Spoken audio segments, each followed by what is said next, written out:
Hello, everyone. Today we're going to talk about cell division, which is the reason why you are a multicellular organism with trillions of cells.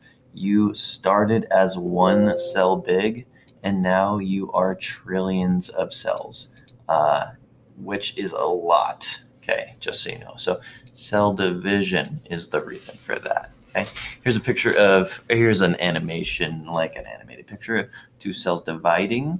So we're going to talk all about that. You might know this as mitosis, but we'll get into those details later. So our cells are limited in their size. Why? So here you see a picture of all of these different kinds of cells that we have in our bodies. And they're all like these small, tiny little things. We are not just like one big blob of a human that has a bunch of like, what if our arms and legs were just like one cell? That is not how it is. We have trillions of different kinds of cells, or not different kinds, but different cells, hundreds of different kinds of cells that make up our bodies. So the main thing that we're going to talk about today is how cells eat. And this is going to be one of the reasons that cells are limited in size. And so if we have a cell like this, how does it eat? Well, things have to diffuse through the membrane. We talked about diffusion and osmosis. So things have to just get through the membrane, right? These cells don't have a mouth. Essentially, the membrane, okay, is the mouth. Okay, so that's kind of important. Membrane is like the mouth. And so they have to diffuse through this, right? So that's going to be kind of the important thing to remember here when we go on to talk about this. So write this down, okay? Write everything down as we go.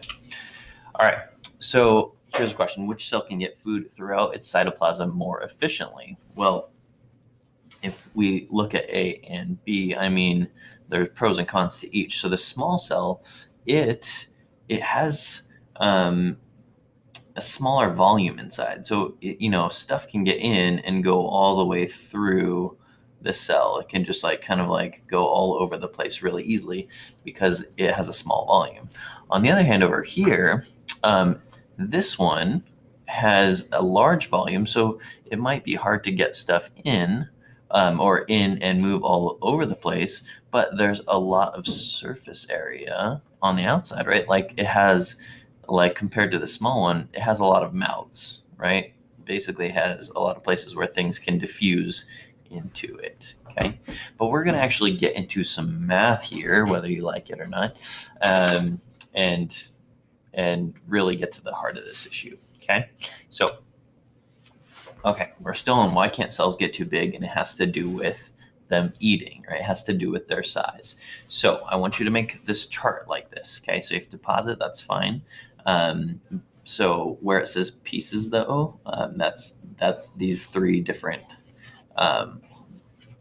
cubes. Okay, so I'll just actually draw this first one here. So it's just a one small cube, and we have all the sides are going to be 1. So length, width, and height are going to be 1, 1, 1, and 1. So in order to find the surface area, we're going to find, so the front side first, we'll just find one side. And then, so 1 times 1 is 1, right? Actually, let me do this real quick. So surface area, in order to find that of like a cube of square or rectangle, let's say, we do length times width, right?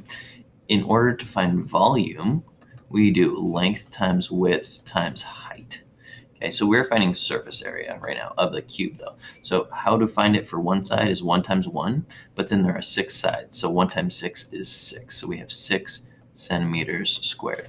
Okay.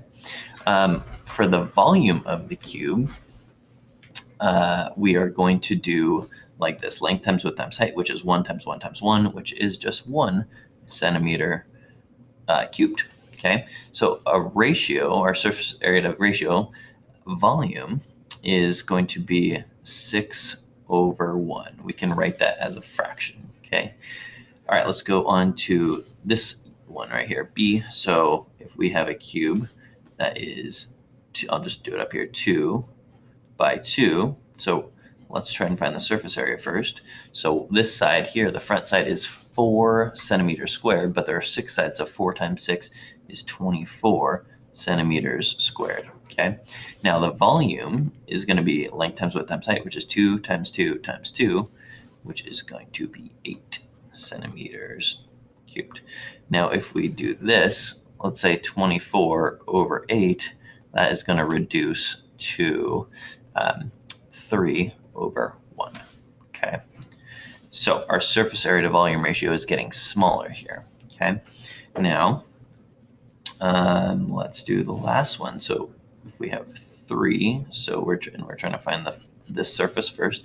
We have 3 times 3 is 9, and then there are 6 sides, so 9 times 6 is 54 centimeters squared, and then length times width times height is 3 times 3 times 3 is 27 centimeters cubed. So 54 divided by 27 is going to be 2 over 1. Okay, so what we see here, so our ratio, surface area to volume ratio, so the top number that we see is the surface area, the bottom number is the volume, surface area, volume, right? So essentially what's happening here is surface area, or let's say volume, grows faster than the surface area, okay? Oops. So what that's going to mean is that, so the volume grows faster. So if we look here, we went from 1 to 27, right? So this got 27 times bigger when we got a bigger cube. This went from 6 to 54, which means it got 9 times bigger. So our volume grows faster, okay? So as a cell gets bigger, we can look at this ratio, and we see here with the smaller cell, we have a bigger ratio. This is better. We want a bigger ratio, okay? This is kind of like saying, so since the 6 is the surface area, we have 6 mouths compared to 1 stomach to feed, okay? This is kind of an analogy we're using. So that bigger ratio means you have more mouths to stomachs. Over here, we have 3 mouths and 1 stomach. Okay, so we don't have as many mouths to feed that 1 stomach, and then getting even bigger here, continuing the trend, we have 2 mouths for every 1 stomach. So the smaller the cell, the better ratio of surface area to volume we have, okay? Because the surface area is like the mouths and the volume is like the stomach that we need to feed. So smaller cells are more efficient at getting nutrients, which is why our cells are limited in size. Once they start to get too big, they don't feed themselves well enough, and then they need to divide to stay small. Okay, so that is one of the main reasons that we have the size cells that we have. Okay. All right, let's go on to the next slide. So cells have limited size. 1, surface area to volume ratio. So I'm just kind of summing stuff up, okay? So I want you to fill this in. As cells grow, the blank increases faster than the blank. We just talked about that. I want you to fill that out, okay? And then I want you to finish the sentence in your notes, okay? A large cell cannot what? Because there is not enough what? So I'm going to help you with that one. Actually, let's just do the first one. But the second one would be like a large cell cannot feed itself very well, or is not very efficient at feeding itself because there is not enough surface area for the amount of volume that it has. So that was kind of worded weird, so we're going to skip that one, but fill in the first one with the 2 blanks.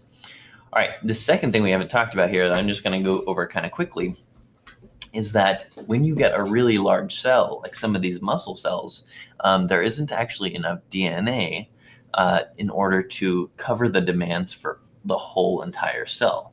The DNA is what codes for proteins, and your whole cell needs all these proteins. So you're going to need more DNA if you have a really large cell. And so these muscle cells are kind of exceptions to normal cells, and they can get really big and they're really long.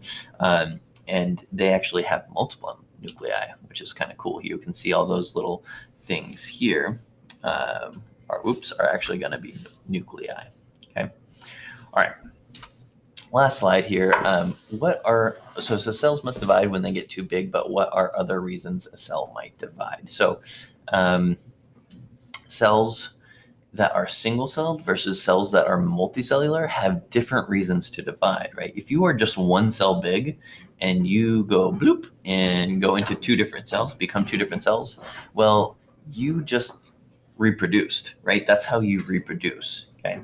If you're a multicellular organism and one of your cells, like say on your skin, divides, that does not mean you as a person reproduced, right? So single cells and multicellular beings have different reasons, or their division, when they divide, it is for different reasons, okay? So let's write down some of these functions, okay? So for single-celled organisms, when they divide, that is doing reproduction, okay? So an amoeba, for example, dividing is reproducing, right? If you are a multicellular organism, you might be growing, okay? And like I said at the beginning, you are started as one cell big, and you are now trillions of cells, and so you did that by doing lots and lots and lots of rounds of cell division. So growth and development. Another thing is that your cells in your body don't last forever. Okay. So, for example, your red blood cells last about 90 days, and those then die. Not all at once, but they die after about they're all each individually alive for 90 days, and then your bone marrow is creating new cells. So tissue renewal is what we call that. Basically, creating new tissue when your old tissue dies. Okay. All right. Well, that is good for now. Let me know if you have any questions. Thank you.